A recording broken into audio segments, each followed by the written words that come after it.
ठाणे शहर पोलीस आयुक्तालयाच्या हद्दीत गुन्हेगारीला आळा घालण्यासाठी हाती घेतलेल्या 570 कोटी 30 लाख रुपयांच्या सीसीटीव्ही कॅमेरा प्रकल्पाला पुन्हा एकदा ब्रेक लागलाय.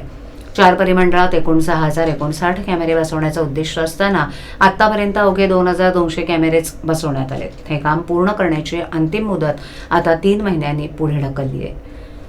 ठाणे शहरापासून भिवंडी, उल्हासनगर, बागळे स्टेट या 4 परिमंडळातील 570 कोटी 30 लाख खर्चून 1,997 ठिकाणी 2,139 पोलवर एकूण 6,059 इतके सीसीटीव्ही कॅमेरे बसवण्याचं काम हाती घेतलंय.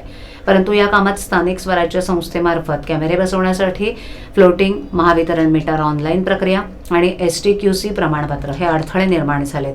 त्यातून मार्ग काढत अखेर सीसीटीव्ही कॅमेरे बसवण्याच्या कामाला मध्यंतरी गती मिळाली खरी, पण आतापर्यंत 2,198 कॅमेरे बसवून कार्यान्वित झालेत. मार्च 2024 पर्यंत ही कामं पूर्ण करण्यासाठी अंतिम मुदत देण्यात आली.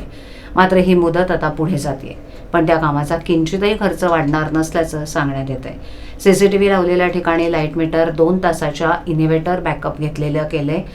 त्यामुळे बत्ती गुल झाली तरी तेथील सीसीटीव्ही कॅमेरे 2 तास सुरू राहतील अशी व्यवस्था आहे.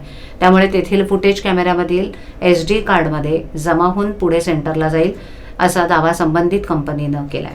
सीसीटीव्ही कॅमेऱ्यांच्या वायरिंगसाठी ठाण्यात रस्त्यांवर फ्लोटिंग केल्यावर ते पुन्हा जैसे थे करून द्यायचं असतं, पण ते काम करून देणारा ठेकेदार तितका सक्षम नाही. तो दिवसाला 200 मीटरच काम करू शकतो. त्यातच आता कॅमेऱ्यांसाठी STQC प्रमाणपत्र घेणं बंधनकारक केलंय. ही प्रक्रिया दिल्लीत होते. शिवाय त्यासाठी लागणारी लाईट मीटर मंजुरीची प्रक्रिया ऑनलाईन असल्यानं ती डोकेदुखी ठरतीये. त्यामुळे कॅमेरे बसवण्यास उशीर होतोय.